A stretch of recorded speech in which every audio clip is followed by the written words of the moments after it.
एक समीकरण एक को हल करोगे तो 3 मान लेना समीकरण को, और 3 का मान 2 में रखना। एक को हल किए, एक को हल किए तो 3 1 2 2 तो हो गया समीकरण। अब एक को हल कर रहे हो तो जो समीकरण रहेगा उसको क्या मानना 3। अब 3 का जो मान निकलेगा वो किसको किस में रखना है 2 में। अब 2 का जो मान निकलेगा किस में रखोगे 3।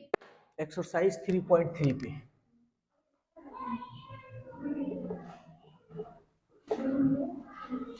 देखो 3.3 जो है ना, ये 3 तरीका से इसको बनाया जाता है। पहला जो तरीका है हम लोग प्रतिस्थापन विधि पढ़ेंगे।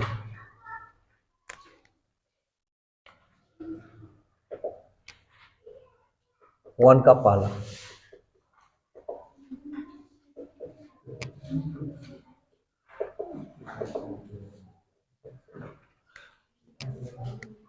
देखो, ये जो विधि है प्रतिस्थापन विधि, इंग्लिश में बोलते हैं सब्स्टिट्यूशन मेथड। पहले बात को समझना ध्यान से। जैसे एग्जाम में आ गया, अगर वहां कह दिया कि इसको प्रतिस्थापन विधि से बनाइए और तुम किसी और विधि से बना दिए तो ये क्या हो जाएगा, गलत हो जाएगा। लेकिन कह दे हल कीजिए तो तुम्हारा मन चाहे प्रतिस्थापन विधि से बनाओ सब्स्टिट्यूशन मेथड, चाहे ब्रजगुणन विधि से बनाओ जिसको इंग्लिश में बोलते हैं क्रॉस मल्टीप्लिकेशन मेथड, चाहे ब्रजगुणन हो गया ना, एक और विधि होता है विलोपन, जिसको ये तीसरा नंबर होता है विलोपन विधि, चाहे इसको इंग्लिश में बोलते हैं इलिमिनेशन मेथड, चाहे वो इलिमिनेशन मेथड से बनाओ। हाँ, क्या है? ये विधि है, ये एक नियम है, इसके नियम से तुमको इसको बनाना है और एक्स वाई का मान ज्ञात करना है। समझ में आया? तो ये विधि कैसा है ये समझना है हम लोग को। तो सबसे पहले तुम लोग को एक मान लेना है और इसको 2 मान लेना है, ठीक है। अब हम लिखेंगे समीकरण 1 से। तो चलो अब हम यहां ये वाला जो चीज है यहां लिखेंगे x + y = 14। इसमें क्या करेंगे, x का मान निकालेंगे चाहे y का मान। देखो जब बताएं तो यहां पे देखो, ध्यान दो, उतारोगे कोई फायदा नहीं है, बिना मतलब का वैसे ही कोई समझ में आने वाला है नहीं सवाल तुम्हारा, तो इसलिए पहले ध्यान दो। इधर x का मान निकालेंगे, x 14 प्लस है तो इसको अब तुम मान लो 3। अच्छा, एक ना लिए थे, एक का मान निकल गया ना, तभी इसका जो मान है किस में रखोगे, 2 में रखेंगे, 1 में नहीं रखेंगे, 2 में रखेंगे। देखेंगे चूंकि x का मान समीकरण 2 में रखने पर, तो रखते हैं ये वाला। x का मान क्या है, ये है 14 - y =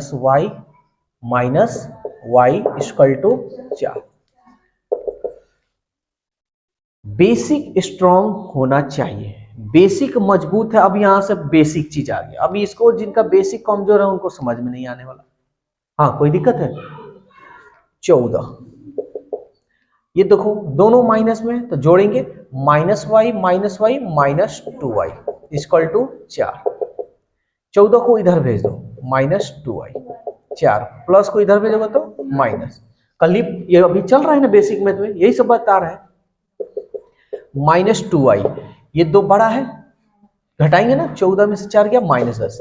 अरे भाई कल ही ना बेसिक मैथ में ये सब पढ़ा रहे हैं, यही सारा चीज चल रहा है। माइनस से माइनस कट गया, 2 × 5 = 10, इसलिए y का मान, अब इस y का मान किस में रखोगे, 3 में रखोगे, ठीक है। क्योंकि y का मान समीकरण 3 में रखने पर, तो रखते हैं y का मान यही है ना 3, रख लो, y = 5, x 14 - 5, इसलिए x का मान 14 में से 5 गया।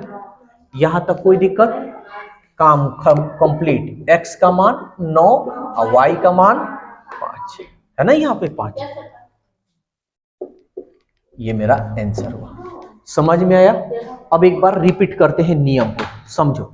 जो क्वेश्चन देगा उसको एक मानना है, दो मानना है।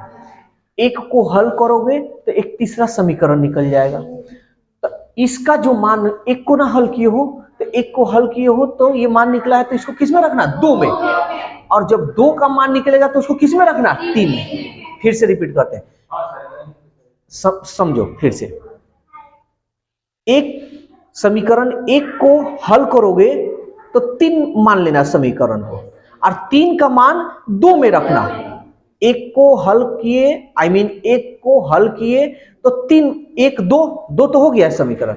अब एक को हल कर रहे हो तो जो समीकरण आएगा उसको क्या मानना? तीन। अब तीन का जो मान निकलेगा वो किसको किस में रखना है? दो में। अब दो का जो मान निकलेगा किस में रखोगे? तीन में। समझ में आया?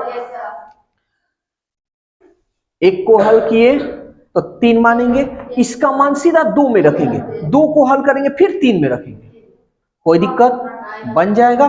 तो यही है प्रतिस्थापन विधि, सब्स्टिट्यूशन मेथड। ठीक है ना? तो आज मतलब ये क्वेश्चन दे रहे हैं, ये क्वेश्चन है। अब इसके आगे जितना बन जाए उतना बना लेना है। फिर हम लोग कल इसमें जो भी तुम लोग को डाउट होगा सो कल बताएंगे। ठीक है? तो दोस्तों आज के लिए इतना ही रहने देते हैं, फिर हम लोग कल मिलेंगे नए वीडियो के साथ, नए टॉपिक के साथ। Okay, bye bye.